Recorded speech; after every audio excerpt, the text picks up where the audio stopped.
अखण्डमण्डलाकारं व्याप्तं येन चराचरं तत्पदं दर्शितं येन तस्मै श्रीगुरवे नमः।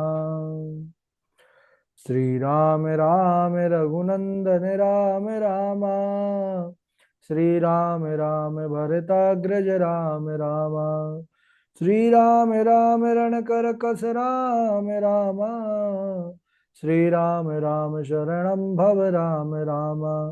माता रामो मत्पिता रामचन्द्रः, स्वामी रामो मत्सखा रामचन्द्रः, सर्वस्वं मे रामचन्द्रो दयालुर्नान्यं जाने नैव जाने न जाने। अञ्जनानन्दनं वीरं जानकी शोकनाशनं कपीशमक्षहन्तारं वन्दे लङ्काभयङ्करम्। भक्ति भक्त भगवंत गुरु चतुर्नाम वपु एक, इनके पद बंदन किए नासद विघ्न अनेक। बोलिए श्री राघवेंद्र सरकार की जय, रामायण श्री राम कथा की जय, श्रीमद् गोस्वामी तुलसीदास जी महाराज की जय। परम मंगलमय परात्पर अखिलेश्वर अचिंत कल्याण गुणगण निधान सर्वेश्वर सर्वाधिपति श्रेष्ठ आचरणवान प्रजा के सुखदाता आनंद कंद श्री रामचंद्र, कौशल्य आनंद वर्धन अवध नरेंद्र नंदन श्री रघुनंदन, विदेह वन सुभई जयंती जनक नरेंद्र नंदनी भास्वती जगदीश्वरी माँ, सुनैना की आंखों की पुतलिका विदेह जा जनकाधिराज तनया, जनक राज किशोरी वैदेही मैथिली श्री राम प्राण वल्लभा श्री जानकी जी। इन दोनों युगल सरकार के पावन चरणारविंदों पर कोट सा नमन नतमस्तक वंदन एवं अभिनंदन। तीनों मैया चारों भैयाओं के चरणों में कोटि कोटि प्रणति। अनंत बलवंत गुणवंत श्री हनुमान जी महाराज के पावन चरण कमलों पर कोटि कोटि प्रणाम। समस्त भूतादि का सिय राम मैं सब जग जानी, करहूँ प्रणाम जोरी जुग पानी। सज्जनों, हम सब का यह परम सौभाग्य कि इस राम कथा श्री रामचरित्र का पावन सीखने का संकल्प लेकर के और इस राम कथा मंदाकिनी पर अवगाहन करने का सुंदर अवसर प्राप्त कर रहे हैं। श्री रघुनाथ जी की विशेष कृपा के बाद ही जीवन में ऐसा अवसर आता है, तो हम सबका परम कर्तव्य है कि जो अवसर हमको मिला है उसका पूर्ण रूप से लाभ ले, सच्ची लगन निष्ठा और परिश्रम के साथ विधिवत रूप से तैयारी करें। इस समय हम सब लंका कांड में प्रवेश कर रहे हैं और वहां के पावन चरित्र को समझ रहे हैं, सीख रहे हैं। कल के दिवस पर चर्चा चल रही थी कि जो रावण है अभिमान से भरा हुआ है और माता मंदोदरी जो है बार बार समझा रही है, क्योंकि जो मंदोदरी हैं उनको भगवान की महिमा भगवान की प्रभुता का ज्ञान है। उन्होंने कई प्रकार से और कई बार रावण को समझाने का प्रयास किया है, लेकिन रावण है कि मानने को तैयार नहीं। कल प्रसंग पर हम सबने सुना ना, समझाया मंदोदरी ने कि जिनको आप साधारण मनुष्य समझते हैं वे साक्षात ईश्वर है। प्रहलाद के हेतु नृसिंह बने, क्षण में हिरण्य को मार दिया, बलि बांध के भेज पताल दिया, मधु कैटभ को दैत्य संहार किया। आज विष्णु बने जिनके बल से शिव ने विष अमृत तुल्य पिया, पतिदेव मनुष्य न मानो उन्हें, जगदीश्वर ने अवतार लिया, जगदीश्वर ने अवतार लिया। चरणों को पकड़ करके अपने सौभाग्य की भिक्षा ले मांग रही है, लेकिन रावण है कि द्रौपदी के वचनों पर ध्यान नहीं देता।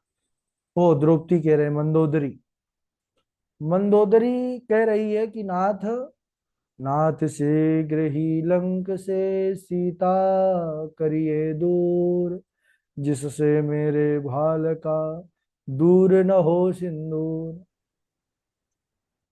लेकिन रावण है कि वह अपने आप को ही विश्व विजयी समझ रहा है कि मैंने जब यम को, काल को, वरुण को, सबको बंद कर लिया है अपने ही जो है बाहुबल से, तो फिर और कौन हो सकता है जो मुझे जीत ले। समझाया कि देखिए महाराज, आप तो जो नियमानुसार है कि जब पुत्र योग्य हो जाए, बड़े हो जाए, अपने पैरों पर खड़े हो जाए, तो पिता का धर्म है कि उनको राज्यपाट का भार सौंप करके स्वयं भजन करने के लिए वन में चला जाए। चौथेपन तो राजा को वन ही जाना चाहिए। यह सुनकर के रावण आग बबूला हो गया, क्रोधित हो गया, कहने लगा कि अरे मंदोदरी, क्या तू मुझे बलहीन समझती है जो इस प्रकार मुझे उपदेश कर रही है? मुझे जानती नहीं है कि मैं कौन हूँ? अरे मैं वह रावण हूँ। अरे वरुण कुबेर पवन जम काला, भुजबल जितेऊं सकल दिगपाला, देव दनुज नर सब बस मोरे, कवन हेतु उपजा भय तोरे। अरे मंदोदरी, वरुण कुबेर पवन यम काल सभी दिगपाल, ये सब मैं अपने भुजाओं के बल से जीत लिया है। देवता दानव मानव सब मेरे वश में है। फिर तुम्हारे मन में ये भय कैसा, डर कैसा? अरे मैंने तो काल को भी जीत लिया है, इसलिए चाहे मेरी अवस्था जितनी भी हो जाए, मुझे वृद्धावस्था कभी छू नहीं सकती। इसलिए चौथापन आएगा नहीं, और वन जाने की तो कोई विचार ही नहीं। रावणी और जो है मंदोदरी ने जब रावण को इतना समझाया और फिर भी रावण इस प्रकार जब बातें करने लगा, तो समझ गई कि अब बस विधि विपरीत हो गया है स्वामी के, और स्वामी का अंत आ गया है। रावण जाकर के सभा में बैठ गया और अपने मंत्रियों को मंत्रणा के लिए जो बुलाया था उनसे बातचीत करने लगा कि किस प्रकार जो शत्रु सेना आ गई है इस पार सागर के, तो इनसे किस प्रकार युद्ध किया जाए, ये सब बताइए। तब मंत्रीगण भी रावण के ही तरीके के ही थे कुछ। सबने कहा महाराज, ये बार बार आप क्यों पूछ रहे हैं? इसमें कौन सी बड़ी बात है? इसमें तो कुछ सोचने विचारने वाली बात ही नहीं है। अरे वानर भालू ही तो आए हैं। बोले हाँ। बोले वह तो हम उनको खा जाएंगे पकड़ करके। रावण हंसने लगा, बोले वही तो मैं भी कहता हूं। तभी तक रावण का एक बड़ा समझदार पुत्र प्रहस्त नाम का, वह सभा में खड़ा हो गया। पिताजी, बोलने के लिए क्षमा चाहता हूँ, लेकिन मैं एक निवेदन करना चाहता हूँ। रावण ने कहा, कहो प्रहस्त, क्या बात है? उन्होंने कहा, महाराज यह जो आपके मंत्री हैं, यह मुंह बोली बातें कर रहे हैं, मुंह देखी बातें कर रहे हैं। जो आपको प्रिय लगे वैसे ही बोली बोल रहे हैं, आपके हित में नहीं बोल रहे हैं।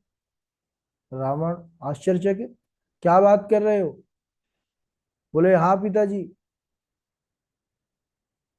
यह जो आपके मंत्रीगण है, ये नीति के विरुद्ध बातें कर रहे हैं। ये सब के सब मूर्ख हैं, कम बुद्धि वाले हैं। आपको प्रसन्न करने के लिए आपके सहित पूरी लंका को नष्ट करना चाहते हैं। ये कहते हैं बानर भालू हमारा भोजन है। तो विचार करिए पिताजी, पहले एक ही बानर आया था समुद्र लांघ करके, और उसका चरित्र, उसका कार्य तो सब आज भी उसका गुणगान करते हैं। आज भी उस दृश्य को सोच करके घबरा जाते हैं कि कैसे उस बानर ने पूरी लंका को जला करके राख कर दिया। अरे जब वह बानर आया था, लंका को जला रहा था, तब यह सब कहाँ थे और इनकी भूख कहाँ चली गई थी? तब उस समय क्यों नहीं खा लिए थे उस बानर को? वह तो अकेला था। अब तो महाराज कोई संख्या नहीं है कितने बानर साथ में आए हैं। और महाराज दूसरी बात यह है, शास्त्र कहता है कि मुख में मीठी लगने वाली बातें, है ना, बोलने वाले तो बहुत मिल जाते हैं, लेकिन हितकारी और कड़वी बातें बोलने वाला कोई बिरला ही मिलता है जो हमको सही मार्ग पर ले ला सके। और जब प्रहस्त इस प्रकार समझाया कि यह मत जो मानहु प्रभु मोरा, उभय प्रकार सुजस जग तोरा, सुत सन कह दस कंठ रिसाई, असीमति सठ के ही तो ही सिखाई। बतलाया, प्रहस्त ने स्पष्ट किया कि महाराज वह साक्षात काल के भी काल है, उनसे आप बिल्कुल भी विरोध या उनका प्रतिकार करने में बिल्कुल भी समर्थ नहीं है। वह तो वैसे ही हो गया जैसे जुगनू और सूर्य। तो मैं आपके चरणों को नतमस्तक होकर के चरणों को प्रणाम करके यही कहता हूं कि आप पहले दूत भेजिए और फिर माता सीता को लेकर के राम जी को दे दीजिए, जिससे आपके सहित लंका नगरी भी सुरक्षित हो जाएगी और आपका यश कीर्ति भी जो है अनंत कालों तक बनी रहेगी। यह सुनते ही रावण एकदम क्रोधित हो गया। सुत सन कह दस कंठ रिसाई, रिसाई यानी क्रोधित हो जाना। और असीमत सट के ही तो ही सिखाई। अरे बोले दुष्ट, रावण ने कहा दुष्ट तुझे ऐसी सीख किसने दिया है? तब प्रहस्त बोला पिताजी हित की सलाह है, आपको कैसे अच्छी नहीं लगती? जिस प्रकार मृत्यु के वश में जो रोगी है उसको औषधि यानी दवा अच्छी नहीं लगती। ऐसा कह करके वह प्रहस्त अपने घर को चला गया। और यहां सज्जनों, रावण उस बात को भी, प्रहस्त जो इतनी सुंदर सीख दिया था, अपने उस पुत्र के भी वचनों को एकदम से अनदेखा कर दिया। और एक जो लंका में सबसे ऊंचा भवन था जहां पर रावण जब एकदम निश्चिंत होता था वहीं बैठ करके नृत्य गान देखा करता था, तो वहीं पर वह सुंदर नृत्य गान का आयोजन किया और देखने लग गए बैठ करके। और इधर हमारे रघुनाथ जी सागर तट पर समस्त वानरों के भालुओं की सेना के साथ हैं। श्री सुग्रीव जी के गोद पर प्रभु राघवेंद्र सरकार सर रखे हुए हैं, लेटे हुए हैं। चर्चा चल रही है, सब बातें, कुछ बातें प्रभु कह रहे हैं और कुछ वानर भालू प्रभु से कह रहे हैं। तब तक क्या होता है कि दक्षिण दिशा से बड़ी जोरदार की बिजली चमक और धमक, जैसे बादलों की धमक हो, ऐसी आई। प्रभु राघव देखने लगे, बोले कि क्या बात है, ये चमक कैसी? तब विभीषण ने कहा कि प्रभु यह कोई बिजली की चमक नहीं है और न ही ये जो ध्वनि है ये बादलों की गड़गड़ाहट है। तो क्या है? बोले महाराज जो लंका के स्वामी रावण है, यह नृत्य गान, जो लंका नगरी में एक बड़ा ही बांका दुर्ग किला है जो सबसे ऊंचे स्थान पर है, वहां पर बैठते हैं जब महाराज रावण, उनका जो छत्र है बादलों के समान बड़ा विशाल जो है छत्र है, पूरा मेघ वर्ण का। और मंदोदरी भी विराजती हैं, उनके कान पर ऐसे कर्णफूल है जो बिजली के समान चमक रहे हैं। अच्छा, बहुत प्रकार से बतलाया वहां का वैभव विभीषण ने। सारी बात बतलाई तो राघवेंद्र सरकार यही समझे पूरे बातों से कि रावण को बड़ा अभिमान है। तो अभिमान को प्रभु तुरंत नष्ट करते हैं। देखे तो उन्होंने अपने तरकस से बाण निकाला, धनुष पर चढ़ाया है और बाण को छोड़ा।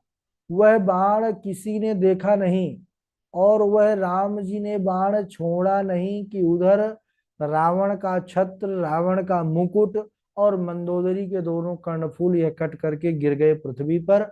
और वह जो है बाण आकर के, भगवान की बाण का ऐसा प्रभाव कि आकर के तरकस में फिर से जो है आ गया।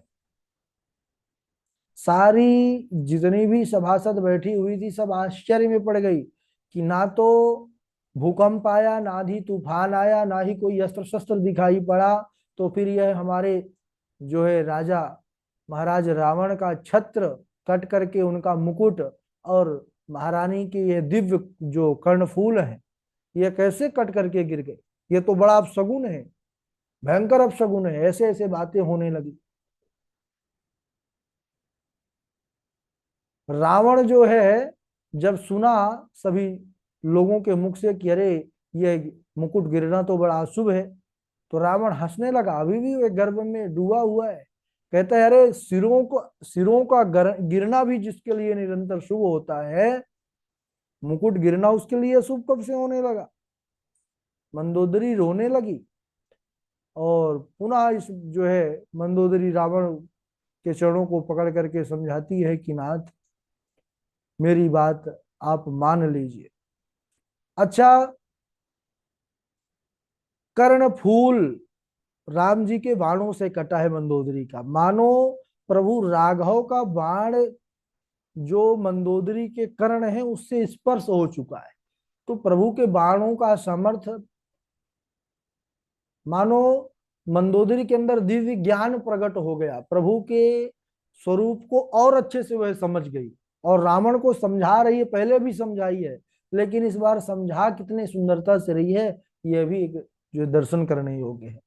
समझा रही है कि नाथ विश्वरूप रघुवंश मणि, करहूं बचन विश्वास, लोक कल्पना वेद कर, अंग अंग प्रति जासु। आप जिसको साधारण मनुष्य समझ रहे हैं, जानते हैं वह कौन है? वह विश्व रूप है, विश्व जगत को बनाने वाला है, आदि पुरुष है, जिसके प्रत्येक अंग में लोगों की कल्पना वेद करता है ना। रोम रोम प्रतिवेद का है ना, रोम रोम में करोड़ों करोड़ों ब्रह्मांड समाहित है भगवान। अरे पाताल जिसके चरण है, ब्रह्मलोक जिसका सर है, अन्य लोक जिसके अंग है, वही भागवत जी पाताल में तस्य ही पाद मूलम, पठंति पार्ष्णी प्रपदे रसातलम। तो ऐसा विचार करके हे नाथ, आप रघुनाथ के चरणों में प्रेम करिए, उनसे बैर छोड़ दीजिए, जिससे मेरा सुहाग अचल रहे। और सुहाग अचल बस एक ही माध्यम है, एक ही उपाय है जिससे अचल रह सकता है, प्रीति करहूं रघुवीर पद। अगर राघव के चरणों में आप प्रीति करेंगे तब मेरा सुहाग बचा रहेगा, अन्यथा नहीं। इतना सुनने के बाद रावण हंसने लगा, कहने लगा कि ओहो, जो सब समाज कहता है कि स्त्री स्वभाव से ही जो है भीरू होती है ना, उसके अंदर डर होता है, वह तुम्हारे में दिख रहा है, ऐसा रावण कह रहा है। मोह की महिमा बड़ी बलवती है, तुम्हारा मोह जो है यह मोह ही डर के रूप में सामने आ रहा है, ऐसे रावण समझाने लगा।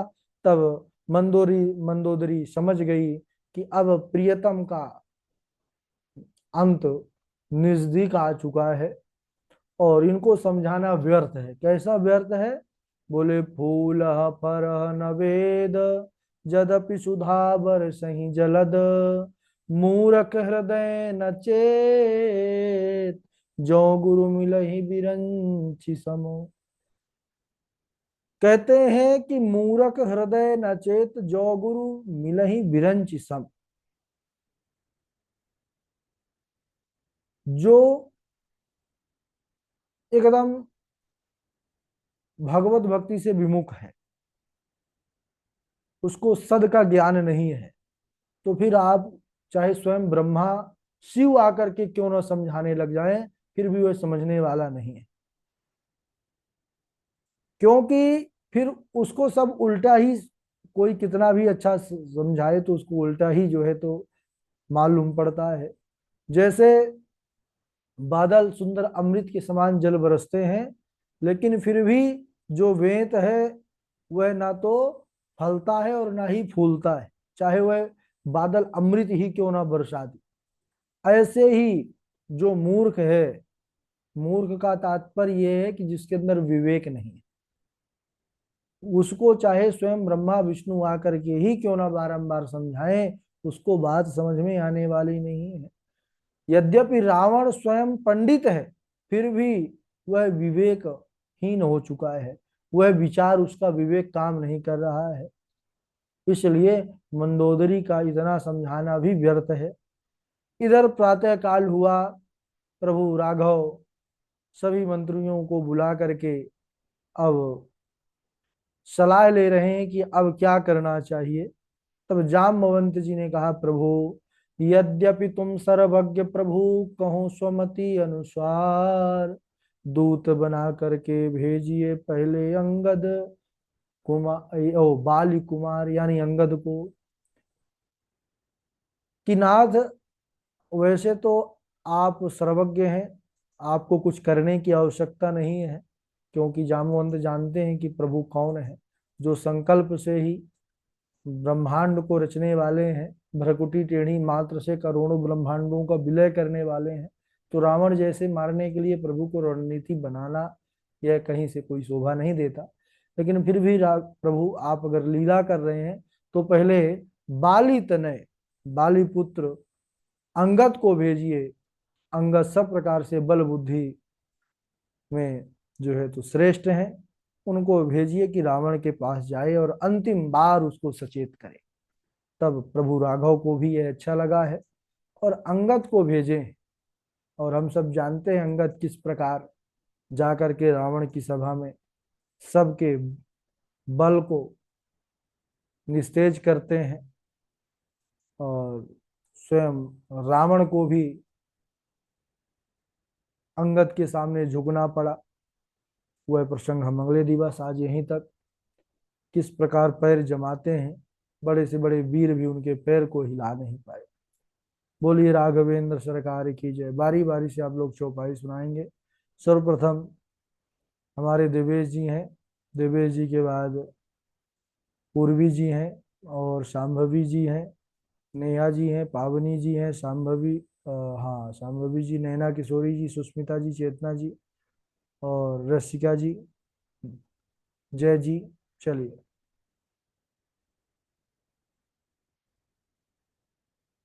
देवेश मिश्रा जी। राधे राधे गुरु जी, प्रणाम। राधे राधे गुरु जी प्रणाम। हाँ सुनाइए। रामं कामरिसेव्यं भवभयहरणं कालभत्तेभ्यसिंह योगीन्द्रं ज्ञानगम्यं गुणनिधिमजितं निर्गुणं निर्विकारम् मायातीतं सुरेशं कलबधनिरतं ब्रह्म वृन्दैकदेवम् वन्दे केदावदातं सदा जिनयनं देवमुरलीस्वरूपम् मुनि आशीष शिशु काल में मिली तुम्हें नल नील अतः से तु बांधो तुरत तुम अति चतुर सुशील। राधा राधा गुरु जी प्रणाम। हाँ राधे राधे। राधे राधे गुरु जी, प्रणाम। राधे राधे। सभय सिंधु गही पद प्रभु के रे, क्षमा नाथ सब अवगुण मेरे। गगन समीर अनल जल धरनी, इन्ह कई नाथ सहज जड़ करनी। डोल गवार शूद्र पशु नारी, सकल ताड़ना के अधिकारी। नाथ नील नल कपिदो भाई, लरिकाई प्रभु लरिकाई ऋषि आशीष पाई। तिनके परश किए गिरि भारे, तरिहनि जलहि प्रताप तुम्हारे। रामं कामारि शिवं भवभयहरणं कालिमतेव सिंहं। योगीन्द्रं ज्ञानगम्यं गुरुनिधिमजितं निर्गुणं निर्विकारकं। मायातीतं मायातीतं सुरेशं खलवधनिरतं ब्रह्मवृन्दैकदेवं वन्दे कन्दावदातं शरसिजनयनं देवमुरवीश्वरूपं। राधे राधे गुरु जी, प्रणाम। राधे राधे गुरु जी। हाँ राधे राधे। जी गुरु जी। जनक सुता जग जननी जानकी, अतिशय प्रिय करु निधान की, ताकि जुग पद कमल मनाऊं, जासु कृपा निर्मल मति पाऊं। राम सिया राम, सिया राम जय जय राम, राम सिया राम, सिया राम जय जय राम। राधे राधे गुरु जी। राधे राधे। आगे सुनाए। राधे